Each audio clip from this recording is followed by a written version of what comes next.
नमस्कार हमारे श्रोतागण, धन्यवाद। आपका हार्दिक स्वागत है हमारे इस YouTube channel Bible knowledge for all. और जैसा कि हम लोगों ने पिछले समय में शादी की सीरीज हमने शुरू किया था। शादी की सीरीज में हम लोगों ने अभी तक हिंदी इंग्लिश मिला करके 10 वीडियो बनाए हैं, यानी 5 वीडियो हम लोग बना चुके हैं। आज 6ठा वीडियो है और यह हमारी शादी की सीरीज़ का अंतिम वीडियो होगा। और इसमें हम लोग बहुत महत्वपूर्ण विषय के बारे में बात करेंगे जो कि आज के समय में बहुत प्रासंगिक है। और आज के समय में शादी में बहुत समस्या आ रही है। हम लोग उसी कुछ समस्याओं पर हम लोग विचार करेंगे कि और हम लोग विचार करें ताकि ये समस्या अगर हमारे जीवन में हो तो हम उसको ये सब जान करके उसको नकारें, इसको दूर भगाएं। जैसे कि शादी होता है, लेकिन शादी के दौरान जो है बहुत सारी नोक झोंक होती है, लड़ाई होती है, लेकिन छोटी छोटी लड़ाई बहुत बड़ा रूप ले लेती है। आज हम लोग कुछ मनन करेंगे कुछ ऐसे कारणों पर जो कि परिवार में मतभेद पैदा कर देती है छोटा छोटा कारण से। ठीक है, यानी कि हम लोग देखेंगे पति और पत्नी में मनभेद का कारण। ठीक है, इसका बहुत गौर से सुनिए। देखिए, हम लोग आज ये जानेंगे तो हम शादी के सीरीज में ये 6ठा वीडियो है और हम इसको जान करके हम ऐसे छोटी छोटी गलतियाँ अपने शादीशुदा ज़िंदगी में इसको ना दोहराए ताकि हमारा शादीशुदा ज़िंदगी बरकरार रहे, टूटे ना। देखिए, पहला हम शादी में पुरानी जुझलाहट लेकर चलते हैं और हम नई बातों से उससे दूर नहीं हो पाते।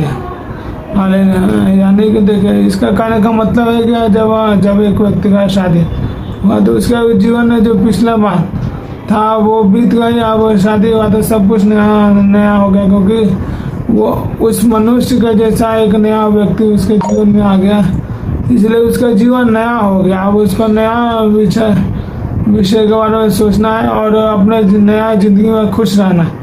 लेकिन कुछ लोग पुरानी बातों को लेकर झुझलाए रहते हैं और चिढ़े रहते हैं। शादी का रिश्ता इसी से ज़्यादा टूटता है। जब भाई बहनों आपने कोई भी शादी किया तो एक उसी के जैसा स्वरूप में एक नया व्यक्ति उसके जीवन में जब आ गया तो अब जो पीछा था वो अच्छा था कि बुरा था, कोई बात नहीं। जो भी था उसको पीछे छोड़ करके उस नया रिश्ता को हमको अहमियत देना है, हमको उसी में जीना है। तभी हमारा जो शादी का जो संबंध है वो ज़्यादा मजबूत होगा। और अगर हम पुरानी बातों को भूल करके नया रिश्ता को नया सिरे से उसको आपसी समझदारी समझबूझ हम बढ़ाएं, आपसी भरोसा बढ़ाएं तो हम वो शादी ज़्यादा मजबूत होगा। और जो लोग पुरानी बातों को लेकर के नया रिश्ता में चिढ़े हुए रहते हैं, झुझलाए, वो शादी ज़्यादा नहीं टूटता है, इसलिए मतभेद हो जाता है पति पत्नी में। इसलिए अगर हम चाहते हैं कि हमारे जीवन में खुशहाली और मतभेद ना हो तो हम पुरानी बातों को भूल जाएं। जब शादी हो गया तो फिर पुराना हो गया। उसको शैतान इसी तरीके से हमारा दिमाग को, किसी का भी दिमाग को ना वो जकड़े रखना चाहता है पुरानी बातों में, ताकि हम नया बातों में हम जा ही ना पाए। और शैतान यही हमारे जीवनों से हमको पीछे ढकेलता है। हमारा परमेश्वर कुछ जो भी बात हुआ उसको भूल करके परमेश्वर में एक नया जिंदगी आरंभ करे तो हम वो रिश्ता बहुत सफल होगा। हालेलुया। दूसरा कारण, शादी के बाद जीवन में प्राथमिकता निर्धारित नहीं कर पाते। जैसे देखिए, शादी के बाद जीवन में हमको प्राथमिकता निर्धारित करना है। इसका मतलब देखिए, जब आप शादीशुदा नहीं थे तो आप बिजनेस करते थे और आप बाहर में रहते थे और अपना पूरे दिन बाहर में कुछ खा करके रह लिए या फिर अपना मन मर्जी अपना मन मतंगी था। लेकिन जब आपका शादी हो गया तो आपको उस व्यक्ति को प्रायोरिटी सेट करना होगा। नौकरी और बिजनेस तो बहुत ज़रूरी है, ठीक है, लेकिन उसको बाहर ही तक अपना परिवार को समय देना है, परिवार के साथ समय बिताना है और बैठ करके आपस में बातचीत करना है। अपना शादी होने का क्या प्राथमिकता रहती है कि जो मेरे जीवन में आया उसके साथ हम समय बिताएं, खुश रखें, खुश हाल जीवन जिए। अगर ये प्राथमिकता है आपके जीवन में तो आपको बिजनेस दिन में करिए और अपना बिजनेस की तरह करिए। घर में ला करके और बिजनेस की बातों को लेकर के कुरकुराना और फिर गुस्से में रहना, उससे शादी का बंधन टूटने लगता है। इसलिए आप इसको समझिए, ठीक है। वित्तीय समस्या, साझेदार के साथ साझा करें, आप सहायता प्राप्त कर सकते हैं। देखिए जब आप शादीशुदा नहीं थे तब सबके जीवन में वित्तीय समस्या आती है, ठीक है, और वो अपने ढंग से उसका हैंडल करता है। लेकिन जब आपके जीवन में परमेश्वर ने एक साथी को दिया है तो अब वो आपके साथ जुड़ गया है, आपके सुख दुख में वो साथी है, तो अपना सुख दुख में साथी को साझा करें। और साझा करने के पहले जो है आप एक अपना अंडरस्टैंडिंग को मिलाएं, जैसे कि आपस में बातचीत करके और अच्छा से जो है कि वो पत्नी कितनी समझदार है क्या है, और फिर साझा करें। शादी के बाद आप वित्तीय समस्या, घर के पारिवारिक समस्या आपकी अपनी समस्या नहीं है, ना वित्तीय समस्या आपकी है, ना पारिवारिक समस्या सिर्फ और सिर्फ आपकी नहीं है। ना वित्तीय समस्या सिर्फ और सिर्फ आपकी है, ना पारिवारिक समस्या सिर्फ और सिर्फ आपकी है। जब आपके जीवन में साथी आ गया है तो उस साथी से मिल बैठ करके बातचीत करें और उस समस्या को दूर करने का मदद ले, तभी जो है शादी का वो पवित्र रिश्ता और ज़्यादा टिकाऊ होगा। हर आदमी सोचता है कि हम क्यों डिस्कस करें किसी और से, हम अपने करेंगे, वही तो बहुत बड़ा मूर्खता है, बेवकूफ़ी है। क्योंकि जब एक संगनी को आप अपने जीवन में लाए हैं तो उससे बात करिए, उससे जो है उस समस्या का समाधान निकालिए। जब बड़ा ऑफिस में कुछ प्रोजेक्ट आता है तो वो कंपनी का हेड बॉस जो है सब मीटिंग बुला करके आपस में डिस्कस करता है। क्यों? बॉस तो अपना डिसीजन स्वयं ले सकता है, लेकिन वो बॉस सोचता है कि हम अपने एम्प्लॉय के साथ एक मंत्रा में डिसीजन लेता है कि वो प्रोजेक्ट अच्छे से काम करे, कल को कुछ होगा तो सभी का सपोर्ट होगा। उसी प्रकार अगर वित्तीय समस्या आपके घर में आ गई तो आप अपने से ही ये मत समझिए कि हम ही सब कर लेंगे और फिर बाद में कुछ समस्या का तो फिर दूसरे को बताएंगे, तो उस समय वो कुछ नहीं कर पाएगा। आप शुरुआत में ही अपने साथी से बात विचार करके राय विचार कर करके काम करिए। ये शादी का रिश्ता को और मजबूत बनाता है, कोई मतभेद नहीं होगा और मजबूत होगा वो रिश्ता। चौथा कारण है गलत फहमी, ठीक है। गलत फहमी यानी कि जैसे अगर देखिए गलत फहमी का मतलब कि जैसे अगर अपने जीवन में आपके जीवन में कोई संगनी है तो उसके साथ मनमुटाव या किसी और के बात पर जो है अपने साथी पर शक नहीं करिए, या फिर और ये नहीं कि हमेशा हर देखा हुआ चीज़ सही होता है। आप बात विचार करिए और किसी तीसरे को अपने शादी के पवित्र बंधन में न आने दें। किसी और से राय विचार चाहे वो आपका परिवार के माता पिता ही क्यों ना, पहले अपने पत्नी से राय विचार करिए और उससे सारी बातों को समझिए, तब माता पिता जो है, क्योंकि शादी एक पवित्र बंधन है जो कि पति पत्नी को परमेश्वर ने जोड़ दिया था, वो एक तन है। पहले अपने काउंटर पार्ट से बात करिए और फिर जो है दूसरों से राय विचार लीजिए। ये नहीं कि दूसरों से पहले राय विचार ले लिया और पत्नी से नहीं लिया, यही तो मनमुटाव का कारण होता है। कोई गलत फहमी मत करिए, ठीक है।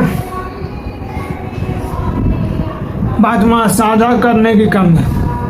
परिवार के हिस्से के 2 थिंक टैंक हैं और समस्या हल हो सकती है। ठीक है, साझा कोई भी समस्या घर में आ गया तो कोई सोचता है, पुरुष होता है कि हम अकेले इसका हैंडल कर लें। नहीं, कोई भी आदमी मिट्टी ही है। एक मत समझ जाइए हम सब मिट्टी हैं, आदमी है कि पुरुष, दोनों मिट्टी है। ठीक है, और कोई भी समस्या आ गई तो आदमी अगर उसके जीवन में संगनी है तो संगनी से बात करे, उससे राय विचार ले, साझा करे वो समस्या, तभी वो शादी का रिश्ता टिक पाता है। ये नहीं कि हम अपने एरोगेंसी में ही अपना डिसीजन खुद ले और बाद में आगे चल के कोई दिक्कत हो फिर डिस्कस करें कि वो अपने काउंटर पार्ट से कीजिए होगा तो वो भी कुछ नहीं कर पाएगा और मनमुटाव होगा। और इसीलिए आप शुरुआत से इसका ध्यान दें। ठीक है, लेकिन परमेश्वर से प्रार्थना करते हुए शादी का पवित्र बंधन को निभाएं। ठीक है, कोई भी आदमी जो है आपके जीवन में समस्या है तो आपने जो आपका संगनी है उससे डिस्कस करें, बात करिए। हालेलुया। 6वां है सीमा में झगड़ा कभी कभी डिले शब्द मत कहो। जैसे तुम मेरा घर छोड़ दो, हम तुम्हारा शक्ल नहीं देखना चाहते, मेरा घर छोड़ कर जाओ। देखिए गाँव बातचीत होता है, कभी कभी पति पत्नी में लड़ाई होना स्वाभाविक है, लेकिन उसमें गलत शब्द का प्रयोग न करिए, छोटे शब्द का प्रयोग न करें। तुम अभी मेरे घर को छोड़ कर चल जाए या फिर गलत बात कह देते हैं और वही परिवार में बिखराव का कारण एक छोटा सा हंसी मजाक, छोटा सा लड़ाई जो है एक भयानक रूप लेता है और ये डाइवोर्स तक बात चला जाता है। इसलिए वो हल्का बात कहें ही ना। लड़ाई झगड़ा होता है तो बी मैच्योर और मैच्योरिटी के साथ लड़ाई करिए। उसमें लड़ाई से दुनिया में मैच्योर रहिएगा और जब लड़ाई होगा तो हम मासूम बन जाते हैं, वैसा नहीं। मैच्योर की तरह लड़ाई भी करिए तो हाँ एक सीमा में, एक हद में, गलत बात मुंह से हल्का बात ना निकलिए। 7वां, बच्चों के सामने कभी न लड़े। अगर आपका शादी हो गया, पति पत्नी में कुछ मतभेद है तो बच्चों के सामने कभी न लड़े। उससे जो है आपका शादी का बंधन और कमजोर होगा, क्योंकि बच्चे जो है शादी का बंधन में बीच का कड़ी का काम करते हैं, लिंकिंग ब्लॉक। और बच्चों को घर का लड़ाई से या घर का कलह क्लेश से उनका दूर रखना चाहिए। बच्चों का हृदय बहुत मुलायम होता है, बहुत भावुक होता है, तुरंत में वो बात पकड़ लेते हैं। इसलिए बच्चों को लड़ाई से दूर रखें और बच्चों के साथ लड़ाई कभी ना करें, तब आपका शादी का बंधन ज़्यादा मजबूत होगा, ज़्यादा टिकेगा। कोई भी शादी से पहले रिश्ता को कभी नहीं सोचे जहाँ अन्य कोई सोच को महत्व नहीं दे, कोई दुख भरा गाना ना सुने। जैसे शादी के पहले जो हुआ उसको जो है पूरी तरह से वाइट वॉश करके एकदम नया जिंदगी जिए, न पुराना गाना सुनिए, दुख भरा गाना कि मेरे जीवन में पहले ये हुआ था, हम दुख भरा गाना सुनते हैं। उससे पत्नी उससे सुनने वाले के दिल पर एक बुरा असर पड़ता है। हमेशा खुश रहें और अपना जीवन के प्रति जो है आशान्वित रहें। पुराना जिंदगी में ना जिए, पुराना गाना, दुखी गाना ना सुने। वो भी शादी का रिश्ते को देखिए, हमको नहीं पता चलेगा, लेकिन धीरे धीरे ये जो है एक क्या दीमक की तरह शादी का रिश्ता को खोखला कर देगा। अगर इस बात का हम अगर ध्यान नहीं रखते तो ये खोखला कर देगा। ठीक है, 9वां कारण है आपस में उस विषय पर बात कर ले जिस विषय पर घर में झगड़ा हो, इधर उधर ना रहे। अगर मान लीजिए घर में कुछ लड़ाई हो गया तो आपस में बैठ करके बात करें, ये ना कि हम उस में रहेंगे तुम इस में रहो और यही जिंदगी भर चलेगा या यही समस्या का हाल है, ये नहीं। उससे शादी का रिश्ता कमजोर होता है और एक दिन वह रिश्ता टूट जाता है। इसलिए हम जो है हम जो है आपस में बात करना, कम्युनिकेशन गैप कभी भी ना करें। शादी में हमेशा एक दूसरे का सहयोग के लिए बात करें। लड़ाई झगड़ा होना चाहिए, लेकिन लड़ाई झगड़ा गलत दिशा में ना जाना चाहिए। हमें अपनी गलती स्वीकार करनी होगी। कभी यह नहीं सोचना चाहिए कि मैं अपनी प्रतिष्ठा को खो दिया। अगर मान लीजिए हमसे कुछ गलती हो गया तो हमें अपने काउंटर पार्ट के पास से अपना गलती को एक्सेप्ट करने में कोई कमी नहीं करना चाहिए। तुरंत अपना गलती को मान लेना चाहिए। ये नहीं कि अपना हम में गलती को छुपाएं या फिर ढीठता करते हुए कि हम कोई गलती नहीं किया, ऐसा नहीं। इसको आप पढ़ सकते हैं इफिसियों 4 का 31-32। ठीक है, आप ये वचन पढ़ सकते हैं इफिसियों 4 का 32। ठीक, 11वां कारण है शादी में मतभेद होने का। हमें अपने गलत व्यवहार के लिए माफी मांगनी होगी, या कहें कि आपको पार्टनर में क्या पसंद नहीं है। अगर हमसे कुछ गलती हो गया तो हमें उसकी क्षमा मांगना है। वो दुनिया नहीं देख रहा, लेकिन अपने जीवन साथी से क्षमा मांगने में कोई छोटा या कोई बड़ा नहीं हो जाएगा। ठीक है, इसके लिए भी एक ही वचन इफिसियों 4 का 31-32 जो मैं आपको डिस्क्रिप्शन बॉक्स में दे दूंगा। अभी मेरे पास ये वचन नहीं, आप पढ़ लें। 12वां कारण, किसी पुरुष या महिला के साथ झगड़े में संबंध ना बनाए। ठीक है, कहने का मतलब कि किसी भी तीसरे व्यक्ति के सामने घर का लड़ाई ना साझा करे, ना लड़े भी नहीं किसी और के सामने, ना अपना पारिवारिक समस्या कुछ साझा करे। वो व्यक्ति अगर आप साझा किए तो वो व्यक्ति उसका फायदा उठाएगा और आपको शादी का बंधन को कमजोर करेगा। इसलिए ये गलत काम कभी ना करें। 13वां कारण है ताना या गलत शब्द ना दे। शादी में सबसे बड़ा है कि अगर मान लीजिए कुछ हर व्यक्ति में कुछ कमी है तो ये ना कि वो उसी चीज़ के लिए बार बार ताना दे या फिर गलत शब्द ना कहें। शादी पवित्र बंधन है, उस बंधन की गरिमा को बनाए और जो है वो पवित्र रिश्ता को निभाए। ताना दे करके और गलत बात बोल करके शादी का बंधन कमजोरी होता है। ठीक है, 14वां कारण है प्यार की बातें पत्नी के साथ अकेले में करते हुए आराम से शांत समय बिताएं।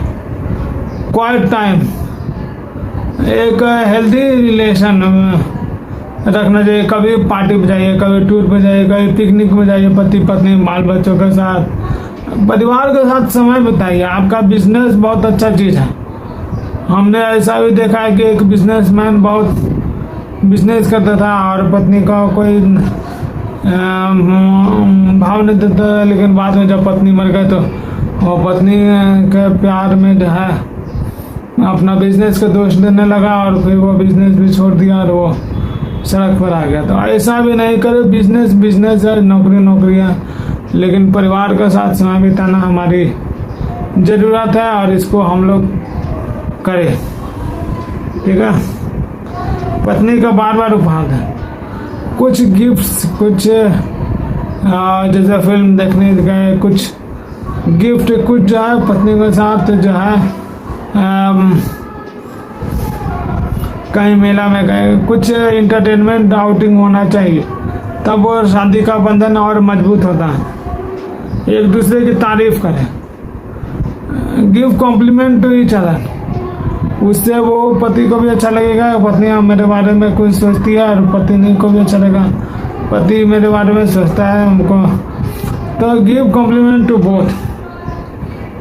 17वां कारण है एक दूसरे के साथ समय बिताएं, spend time with each other. अपना हम लोग एक साथ होकर कभी बाहर पिकनिक गए, कभी मॉल घूमने गए, कभी हमेशा जो है फ़ोन पर समय, और हमेशा जो है वो गैपिंग कम्युनिकेशन गैप न होना चाहिए। 19वां और अंतिम कारण देखते हैं, घर में सामूहिक रूप से काम बांटे पूरे उत्साह के साथ। ये नहीं कि पत्नी आपके जीवन में आई है एक नौकरानी बन करके या वही काम करेगी घर का और पुरुष जो है पुरुष मानसिकता के साथ बैठा रहेगा। नहीं, दोनों कोई घर में आपस में काम बांटे और प्यार मधुरता से रहे। ठीक है, आपस में काम बांटिए और अकॉर्डिंग टू कंडीशन। ये नहीं कि तुम ये करोगे तो करोगी और हमने कुछ करेंगे, ऐसा नहीं। ठीक है, that will be a healthy marriage. ठीक है, और अब हम लोग जो है कुछ आते हैं, बाइबल में कुछ शिक्षाएं हैं शादी के बारे में, हम उस पर कुछ देखते हैं। इन वचनों को आप गहराई से समझिए और इससे प्रभु आपसे क्या बात करना चाहते हैं आप समझिए। पहला कुरिन्थियों 7 का 11, यदि अलग भी हो जाए तो बिन दूसरा ब्याह किए रहे या अपने पति से फिर मिल कर ले, और न पति अपनी पत्नी को छोड़े। ठीक है, देखिए मन मुटाव या फिर समय के साथ कुछ गलत डिसीजन इम्पैचुएशन के साथ हो जाता है, लेकिन ऐसा नहीं कि गलत दूसरा शादी कर लिए या फिर पत्नी कर लिया पति कर लिया। नहीं, अगर मान लीजिए किसी कारणवश अलग भी होगा तो मिल जाइए। दूसरा शादी करना पति या पत्नी के लिए कोई समस्या का हल नहीं है। That will bring depression in your life. और फिर जो है वो जब भी मन को कचोटेगा और आपको जो है एक स्वस्थ शादी का बंधन किसी और के साथ रखने में आपको वो आनंद नहीं देगा। इसलिए एक बार जिंदगी में शादी एक बार होता है, परमेश्वर ने आपको जुड़ा मिला दिया है एक बार, अब उसी के साथ आपको किसी को भी जीवन भर आना है, क्योंकि परमेश्वर का मिलाया हुआ जुड़ा है। ये ना, ये कोई मजाक नहीं है कि इसको छोड़ के हम उसके साथ कर लिया वो उधर कर लिया, नहीं तो वो कभी भी खुश नहीं है। एक शादी में आधी बात खुशी है और हर्षित रहता है, लेकिन अगर मन मुटाव हो गया तो उसको मिल बैठ करके समाधान करें। दूसरा शादी कर लेना ये कोई समस्या का हल नहीं। पहला कुरिन्थियों 7 का 11 कह रहा है, पहला कुरिन्थियों 7 का 40, परंतु जैसा है यदि वैसे ही रहे तो मेरे विचार से और भी धन्य, और मैं समझता हूँ परमेश्वर का आत्मा मुझ में भी है। हालेलुया। जैसा हुआ है यानी कि शायद जैसा शादी किया है तो जैसा शादी किया है वैसा ही हुआ है। धन्य। किसी भी स्थिति में मनमुटाव या फिर डाइवोर्स या फिर वो नहीं होना चाहिए। हमारे परमेश्वर का संविधान है, डाइवोर्स नहीं होना चाहिए। पहला तीमुथियुस 5 का 14, इसलिए मैं यह चाहता हूँ कि जवान विधवाएं ब्याह करें और बच्चे जने और घबराएं और घर बार संभालें और किसी का विरोध या बदनाम न करे। अगर मान लीजिए कोई स्त्री जवान है, उसका पति मर गया, तो वो शादी करे ताकि कोई उन पर गलत आरोप न लगाए और घर बार संभाले। लेकिन अगर कोई प्रभु का जन है तो प्रभु में ही करे और प्रार्थना के साथ। देखिए जितना हम प्रभु ने प्रकट किया उतना हम प्रकट कर रहे हैं, लेकिन आप प्रार्थना के साथ अपना जीवन जिए। पहला तीमुथियुस 5 का 16 हम पढ़ सकते हैं, यदि कभी किसी विश्वासिनी को यहाँ विधवाएं हो तो वह उनकी सहायता करे कि कलीसिया पर भार ना हो, ताकि उनकी सहायता कर सके जो सचमुच में विधवा है। कलीसिया भी मदद करे। अगर हम जान रहे हैं किसी परिवार में कोई विधवा है तो कलीसिया भी मदद करे। ठीक है, ये यही करा पड़ा तीमुथियुस 5 का 16। देखिए डाइवोर्स के बारे में जो है हम देखते हैं।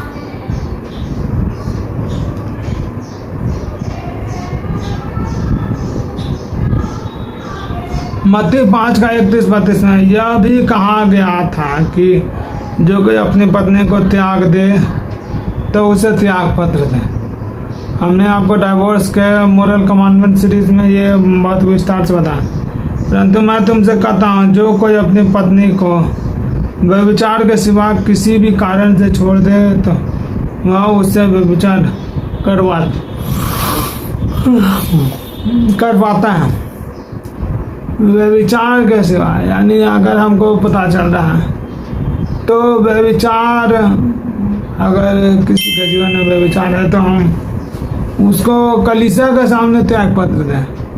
ये नहीं कि चोरी छिप कर त्याग पत्र दे दिया, उसको बेइज्जत नहीं करना है। जब उसने पाप किया तो उसका दंड उसको मिलना चाहिए, चोरी छिप कर नहीं। और सिर्फ व्यभिचार ही एक ऐसा कारण है जिससे कोई अलग हो सकता है। मत्ती 19 का आधा। तब उसने कहा, मूसा ने तेरे मन की कठोरता के कारण तुम्हें अपनी पत्नी को छोड़ने की आज्ञा दी थी, परंतु आराम से यह नहीं था। हालेलुया। देखिए, हमारा परमेश्वर किसी भी स्थिति में जो है परिवार में अलगाव के सख्त खिलाफ है। और जो जिस परिवार में अलगाव की समस्या है या पाई जाती, वहाँ परमेश्वर का श्राप ही रहता है। चाहे वो कितना प्रार्थना कर ले, अगर अलगाव होगा तो फिर से एक हो जाए, तब परमेश्वर का आशीष आएगा। अलगाव कोई समस्या नहीं है। मत्ती 19 का 9। और मैं तुमसे कहता हूँ, जो कोई व्यभिचार को छोड़ किसी कारण से अपनी पत्नी को त्याग कर दूसरे से व्यभिचार करे, वह व्यभिचार करता है। ठीक है। और दैट मैन विल बी, अगर कोई दूसरा शादी कर लिया तो वह व्यभिचारी है। चाहे वो कितना बड़ा पास्टर है, कितना बड़ा वो प्रभुकदास है, ही इज एन अडल्टरर। और वो जो है परमेश्वर का ताड़ना उस पर आएगा। मरकुस 10 का 11। उसने उससे कहा, जो कोई अपनी पत्नी को त्याग कर दूसरी से ब्याह करे तो वह पहले को विरोध में व्यभिचार कर। ठीक है। That man is an adulterer. अगर उसके जीवन में दूसरा शादी है तो, और परमेश्वर का आशीष उसके ऊपर कभी नहीं आएगा। इसीलिए भाई बहन, हमको शादी जैसे पवित्र बंधन को पवित्र रखना है और स्त्रियों का बहुत आदर देना है। हम लोग इसी मैरिज सीरीज में हमने देखा है। आप हमारी एक एक वीडियो को देख के आपका धन्यवाद। आपका प्यार हमें बहुत मिला। अभी पिछला सप्ताह हम लोग गुड फ्राइडे मनाए और उस पर आपने बहुत प्यार दिया। अब हम लोग आने वाले सीरीज विश्वास के सीरीज में मिलेंगे। आप हमारे साथ रहिए और हमारे चैनल के देखकर परमेश्वर का ज्ञान बुद्धि में बढ़िया होता है। जब आपको ये ज्ञान मिल रहा है, आप दूसरों को भी दें, अपने तक ही सीमित ना रखें। परमेश्वर सबको आशीष दे। ठीक है। आपका धन्यवाद। अब हम लोग विश्वास के सीरीज में मिलेंगे। आइए प्रार्थना करें। हे मेरे परम पिता परमेश्वर, मेरे जीवित पिता जीवित ईश्वर, मेरे श्रोता को जो सुन रहे हैं उनको एक पवित्र शादीशुदा जिंदगी रखने में आप अगुवाई करें और उनके जीवन में जो भी गलती है उसको क्षमा करें और एक स्वस्थ शादीशुदा जिंदगी को रखें। आपका पवित्र तो उनकी रक्षा करें। प्रार्थना यीशु मसीह के नाम से मांगते हैं, आमीन। ठीक है भाई बहन, आपका जय मसीह की। और आप हमारे वीडियो का लाइक करें, सब्सक्राइब करें। आपका धन्यवाद, क्योंकि बहुत मेहनत लगता है ये सब सूक्ष्म जानकारी आपके समक्ष लाने में। सभी को जय मसीह की।